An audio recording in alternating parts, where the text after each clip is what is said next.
Hi everybody, and welcome to another session or issue of Commonsense HD. Again, I want to remind you of the website, commonsensehd.com.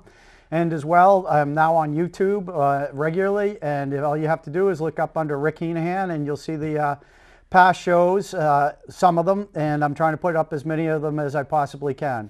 I want to introduce you to tonight's guest, who I'm very proud to be able to have on the show, and hope you'll enjoy. The new state representative, Ken Gordon. Thank you. It's very nice to have you here. Thank Ken. you for having me. I appreciate it. So what is your district? The district is Bedford, Burlington, and one precinct in Wilmington. Okay. And how did you get interested in the politics? Well, I've been a lawyer for 22 years now, and my specialty is employment law. Largely, I represent victims of discrimination at the workplace, and a lot of that law is controlled by legislation.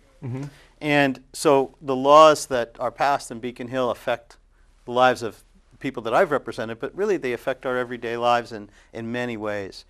So when Charlie Murphy announced that he wasn't running for re-election, I considered whether it might be my time to try to join the legislature, having interpreted and worked with the law for so long.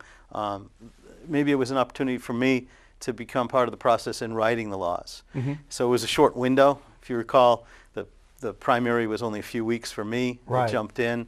I was fortunate enough to win the primary, and then fortunate enough that and proud that the voters of Burlington and Bedford and Wilmington elected me to the position. So how have you enjoyed it so far? I mean, I know as a person educating legislators, it's very awe-inspiring. How is it as a legislator? You know what? It's great. And the reason I say that is because every day we're confronted with issues that require what I call strategic thinking, which means sometimes your knee-jerk reaction to an answer to a question sounds like it makes sense, but then you've got to consider all the other aspects that go into what would happen if an idea is passed or if it's defeated. And so you've got to think down the road. You know, if I vote this way, then what will happen next, and what will happen next, and what after that? And so it makes each decision complex and fascinating to me. So how have you found, like, dealing with has there been sort of an eye-opening experience for you in the sense of you went from a citizen, in a sense, to a legislator? So you have a new perspective to old issues. Has your viewpoint changed at all from your perspective as a citizen to now a legislator? Well, when I get confronted with some issues that as a citizen I would either become frustrated with or admire, now I look at it and say, what can I do about this? Which is also an interesting and really nice feeling for me, because now I can get involved and I have a vote. I have one of the 160 votes, but I also have the ability to communicate with the other legislators and try to persuade them as to why I think my point of view is the one to listen to and work in that direction. So I have actually two questions. One is there's a lot of inspired youth these days, and they have a lot of ideas. What's the best way for youth within your constituency to bring forward ideas to you? Would you like them to write letters, call, email? All of that. Email and Facebook. All the social media is great, and we use it. Twitter we use. We were using it last night at the awards, appreciation ceremony. I did. I won an award as a newcomer, the enthusiastic newcomer. Newcomer for Rapping with the Rep, right? We started our Rapping with the Rep show 3 months ago. Well, January. I guess it's been a few more months than that, but we've got 4 shows done yet. Congratulations. It's one of the first things I did, and one of the most enjoyable things I did was when I was elected, I came in here and I want to get my message out to the people of Burlington. I live in Bedford, and I want the people of Burlington to understand how much I want to represent their interest. And so I want to learn what the priorities are in Burlington, and for them to know that that's important to me. So one of the best ways to do that, I think, is to do what you're doing. Right. Communicate that way through the cable channel, and it's been successful for me because I've had a lot of comments. Oh, that's great. Back. Congratulations on your award as well. Thank you. I know how that feels. Thank you. But you asked about the kids, and I want to answer that question. Yeah. So if anyone is interested in a topic, I really urge you, send me an email, find my website, but find the Facebook page and communicate that way, or give us a call, because I want to know what people are thinking. And as far as the youth getting involved, that's what to do. I mean, that's what to do. It's one thing to complain to someone and let issues pass you by, but it's, Well, it brings it's a great. whole different perspective, because I know doing some education for legislators, I met other people that were in there, and some of the issues that they were working on have already come all the way through to fruition. And so seeing the influence that they had on those issues and how it's affected our state, they were passing out flyers, and then the influence from a flyer to sort of state implementation, you have to, it's sort of an amazing and powerful experience. I think it works because some of the issues that a constituent might think, well, Ken already feels this way, so what difference does it make? But having that reassurance from the voters, from my constituents, to know that, confirm that, yeah, that is what we think, that's helpful. And even if, on the other hand, the voter wants to know that their position may be different than mine, I want to know that too. And so all that communication is helpful to me, and I encourage everyone to do that. So with your life and your career, you're sort of undergoing a lot of growth. And I had Senator Ken Donnelly on last week, and we talked about the influences of growth on the sort of the geography of his district, which is some of your district. Right. How do you see that growth, which is really good because it's an indicator of the return of an economy, but it also brings with it certain headaches and time consumptions. How do you see your sort of focus in influencing that growth and its benefit, making it more beneficial for us and less of a tiresome product? Yeah, what we are looking to do in this district is to grow, especially within our businesses, because that helps us to pay the expenses of the towns, and to grow in an effective way, strategic way, again, thinking of where do we want our growth to be and what benefits us the most. And one area that our growth really belongs, and I want to encourage, is the Middlesex Turnpike area. That would be Bedford, that would be Burlington, it also would be Billerica, which I don't represent, but we work in a cooperative way with other legislators. And there's a coalition now called the Middlesex 3, which is the towns I mentioned plus Lowell, and they're working together to try to create a high-tech area there for businesses to thrive. One of the things they can use in their cooperative efforts is an assistance in transportation. Right. And I've worked on that since I got in. What we need to do is we need to understand that in the high-tech industry that we're trying to attract, a lot of the employees are living in Somerville and in Cambridge and in Boston, and it's a younger employee, and they don't want to move out to the suburbs just yet. Right. And so they want to stay where their friends are, where they're comfortable, and they don't want to have to buy a car to come out here because there's very little places to park when they get back to their homes. Right. So they want transportation to come here, and they don't want it to take 40 minutes or 30 minutes to get to Alewife and then another hour to come out to our district. They want a more effective way of getting here, and to do it not in their car. There are various ways to do that, and by the way, if they can do that, that also is helpful to our environment, which is also important to me, because let's cut down a little bit on our carbon consumption, and we can do that by using mass transit, and it helps our traffic in general for people who aren't those younger employees doing that, because it keeps cars off the road. Right. So it makes sense from so many different ways. So one of the things we're talking about with the Chamber of Commerce here in Burlington and Bedford and with the Middlesex 3 is trying to create a partnership with the Commonwealth so that we can get some buses to come out here, and perhaps there would be shuttle services or cooperative arrangements whereby the businesses would fund some of the costs and the Commonwealth would fund some of the costs to do that. So that doesn't require all the infrastructure of creating new equipment. Right. It's using what we have, but in a cooperative way. You had mentioned sort of the growth and development of a workforce. And one of the things that's important, I think, is that the workforce is sort of a tiered workforce. And one of the sort of the biggest growth areas, from what I understand, is what's called the middle. Sort of the middle education, a lot of them have community college education or further education beyond that, and they're technical support personnel. how is Massachusetts helping that grow? Because from what I understand, it's a vacuum into this state because of the aging of the population here. Right. Well, a few things I've learned that are important. First of all, we have a wonderful technical school in Shawsheen that the students from our district can utilize, and they have wonderful programs out there.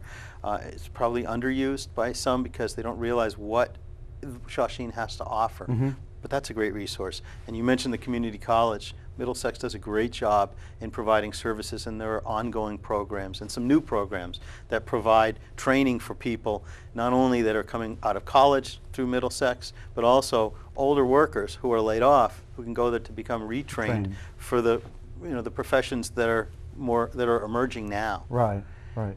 So what are some of the issues that are facing these employees and their employers?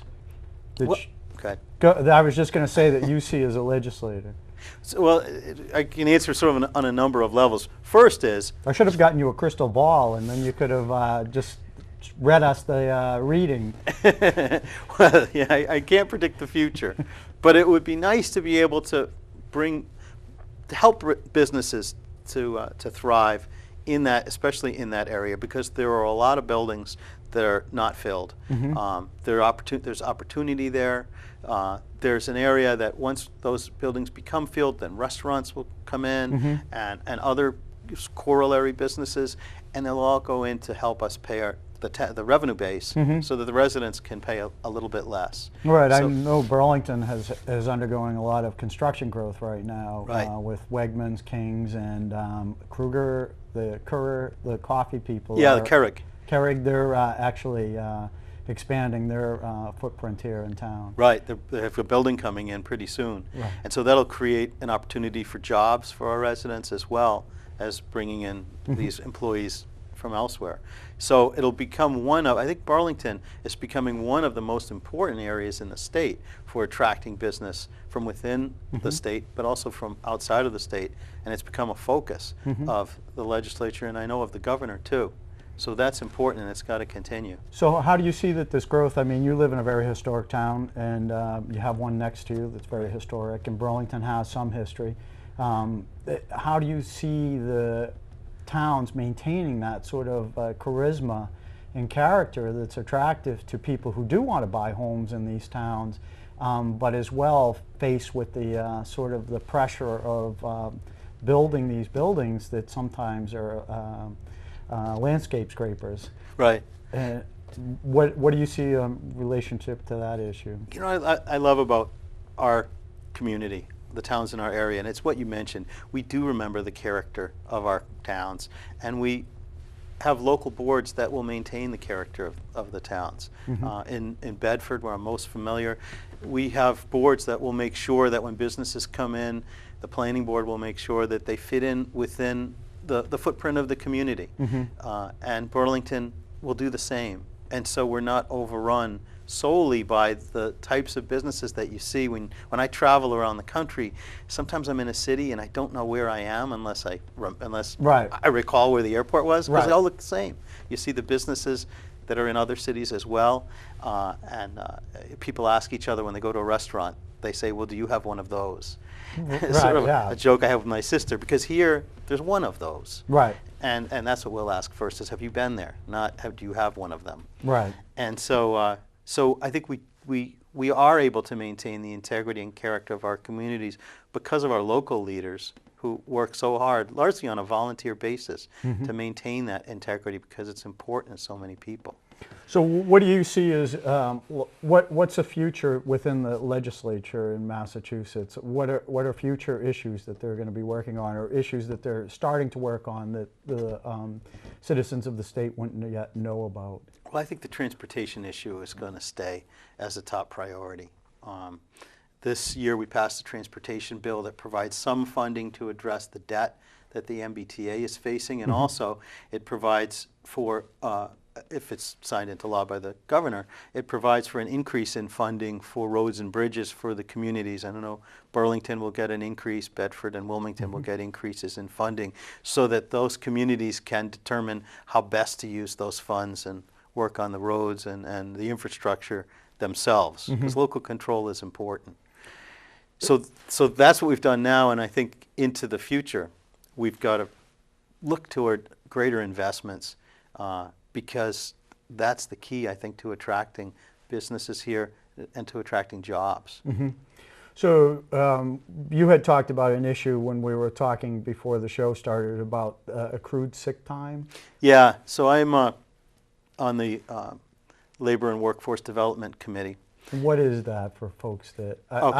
I learned about committees after I started educating legislators, because legislative aides kindly said, you really want to go talk to this person because that committee actually oversees this, and though it seems logical that this committee would oversee it, they don't. Right, right. So what happens is once we're sworn in and we're there for a little while, the speaker will determine what committees we would be assigned to, and we request a few, and he'll try to, I think he'll try to match up as best he can, the freshmen, and also people move around as well. So for me, what I requested was that I've been an employment lawyer for 22, well, for over 12 years. I've been a lawyer for over 22, but I've specialized in representing employees in the workforce for over a dozen years. So I want to use the experience that I have to do the most good. So I requested the committee that deals with the issues involving labor and employment, and that's this particular committee, Labor and Workforce Development. One of the bills that's come before us, and it's one I co-sponsored, deals with the rights of employees when they are working full-time to accrue sick time, so that for every certain amount of hours that someone works, they accrue an hour of sick time, so that when and if the time comes that they fall ill, they know that they can take that time to take care of themselves, or if it's a dependent child, they can take care of their child and not fear that they'll be fired as a result of taking the time off that they've earned by working there over some time. The problem is that many employees, and it's usually those that are paid on the lower end of the scale, don't have accrued sick time. So if they are working for an employer for 5 or 6 or 7 years, and then they have a more serious illness, they have to go to the hospital, they could potentially, and many do, lose their job, which is really unfair because we're human beings, we get sick. Right. And there's so many situations that follow that, which is that people then go to work sick. If you have something wrong and it could be contagious, you don't want to go to work and get worse. Well, an employer wouldn't want it either, because then their workforce is... An employer shouldn't want that, Right. because they don't want a sick person coming to work. They'll lose that person rather than for 1 day or maybe 2, they'll lose the person for a week or 2 if they become worse. And they'll infect other employees. And in certain industries, if they have a disease, there are customers coming in as well. So the public shouldn't want that. Right. I don't want to be exposed to someone's illness if they could stay home for a day and take care of themselves. So overall, there are so many problems that go into encouraging someone, because of a financial disincentive to losing their job, to going to work sick. So this bill would require employers of a certain size, meaning that people who only have 1 or 2 or 3 employees, they don't have the flexibility within the workforce to cover for people. But once you've got a certain size, then you've got to, then you're required to allow people to accrue time towards sick time, and that's what it would do. Okay. And so where is this legislation in the process? And can you explain to people a little bit about the process of legislation? That was another thing I learned by actually educating legislators, that there's an actual process to the movement of legislation through the system. Right. So what we do is, early on in the term, which is in January, we have a few weeks where we'll file bills that we intend to become law, or that we hope to become law. And what will happen is that in the next 2 weeks, so we have a deadline for filing bills, and then we show each other the bills that we filed, and we ask each other to co-sponsor, which would then tell the various committees down the road that this is a popular position, that this has support. So once the sponsorship deadline arrives, then a committee, and I happen to coincidentally have been assigned to this committee, it's called the steering committee. The steering committee will decide what committee is best for this particular bill. So that bill that I described, accrued sick time, would go to Labor and Workforce, because that would involve working people, an issue at their job. So it would go into that committee, and then we will schedule a hearing on the bill. And it happens to be scheduled for, I think it's June 25th. Okay. So at that point, the public will be invited to testify, be it employees, be it business owners.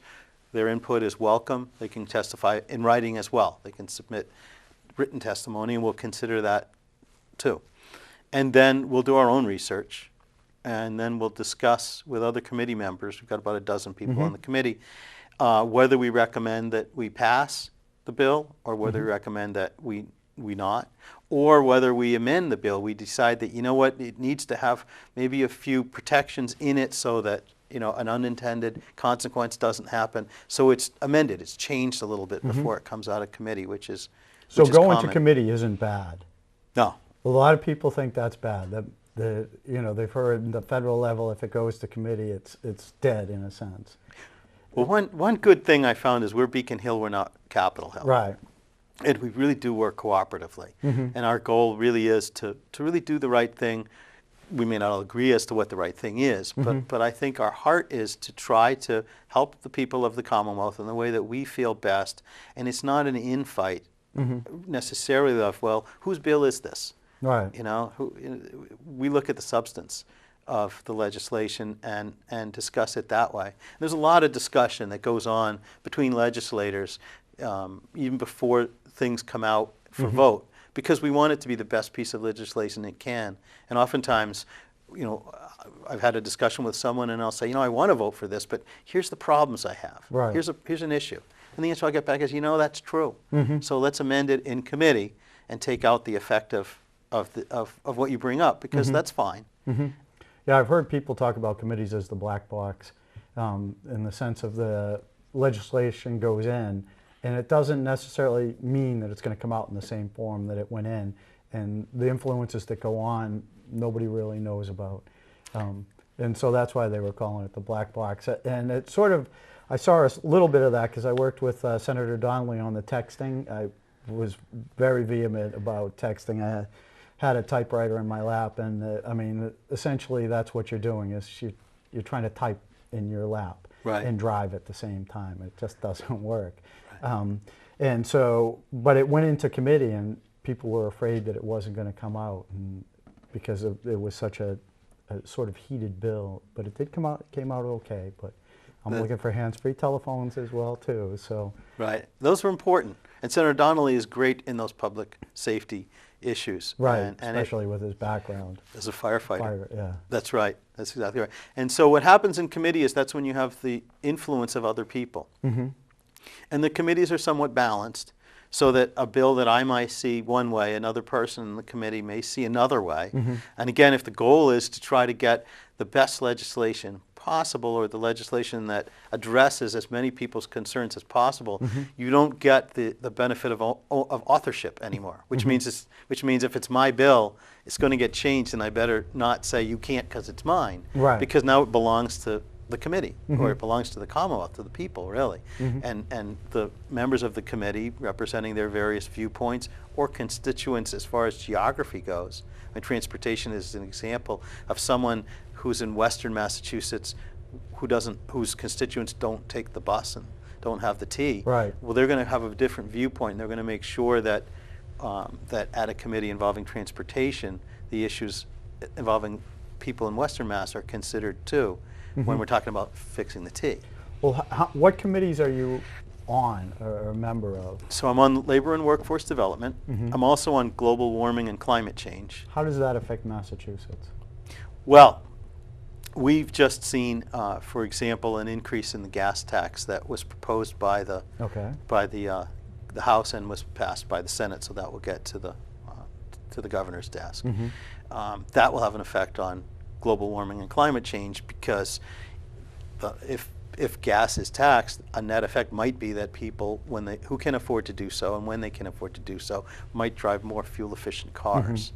So that might be something that, I mean, it didn't come to that committee because it was passed already, but that might be something that we would look at. Global warming and climate change really is a national issue, if not an international issue. But change has to start somewhere. And Massachusetts has often been the leader in change, the leader in addressing from a logical or scientific point of view, or sometimes it's society, is let's not pass this off. Right. Let's do what we think we need to do. And so there are ways that we can incentivize people through tax credits and things like that to use more fuel efficient, I see a lot of solar. Right, right. Let's help people to use solar if they can do it. I mean, it's expensive upfront investment to do that. You save money in the long run, but there's a cost involved with that. So let's help get that done. Let's help people to replace their less fuel efficient appliances with more fuel efficient appliances, because that will help the effects of global warming. So through various incentives, the state government can create a system where people are helped financially to make those choices if they want to do that. And choice is important. If they don't want to do that, well, they don't get those financial benefits, but they can continue to drive a car that they want to drive. They're still available on the market. Well, that's fantastic. So what other committees are you on?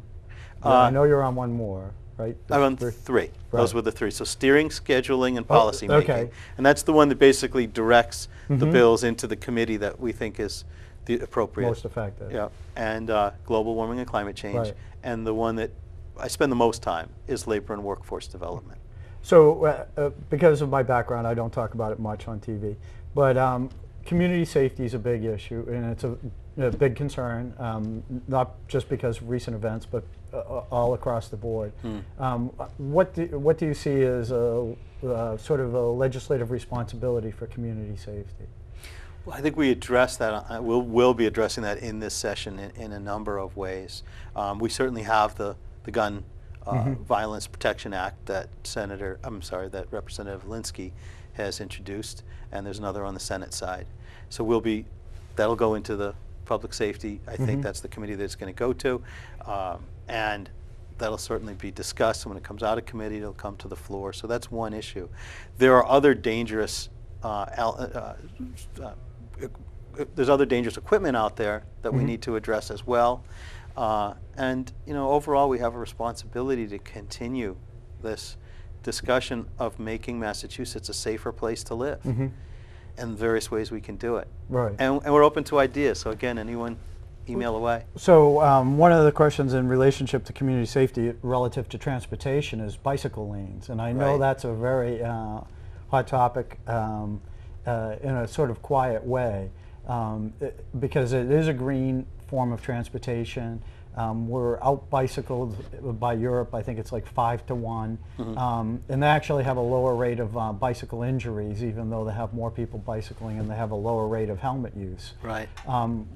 And a lot of the people who work in the sort of the new technologies are very athletically involved. I mean, I see people bicycling in ways that I was one of the few people when I was their age. I was bicycling, I was the only one. Now you see 50, 100 people. I mean, there are people that go bicycling with groups of 50 on a weekend. That was unheard of when I was their age. So what's the sort of the perspective of the state and that sort of development? It's a great question. And I know in Bedford specifically, there are groups that are working hard to make sure that there's room for bicycle lanes in all road construction, and then creating, especially down Great Road, more of an avenue for bicycles to travel. And Bedford has the Minuteman bike path that goes into Cambridge and through Lexington. Burlington as well has some undeveloped land that I know they want to use to create various recreation, and bicycle lanes would be important, and bicycle paths would be important. Right. It's wonderful to get off the street too, which Minuteman does, because you're going on a railroad bed. Right, and I've known people that actually commute on that bike path. Right, because they worked right there at the Fellsway in Cambridge, and some of the biotechs that are there, and they would commute from Lexington or Bedford right down that bike path.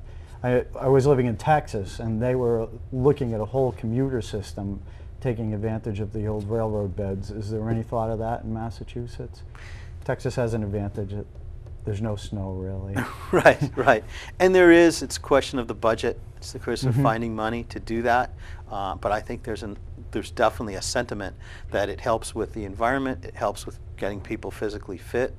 I wish that I had more time to get my bike out and get back on the bike path that I was able to do before, but it's a safety issue. Once people are out there and they're obeying the traffic laws themselves, then really everybody wins. And Right. so it'd be great to work toward that. Because I know the issue used to be a use issue. Nobody's going to use it. But if you've ever been on that bike path on a Saturday, you know that's not the issue anymore. You know, before I ran for the office, I was using the Minuteman path, as I said, and I was out there at 6 and 7 in the morning, because when you get out there at 10 in the morning to 2 in the afternoon, it's too crowded. Yeah. And you're always going around other people. People. So it's more pleasant to get out there then. Well, It's I very want to well- thank you very much for your appearance and the conversation, and I think you've been most helpful and provided some very valuable answers and information for the constituents of your district. And again, thank you very much. Thank you very much. I it. appreciate it.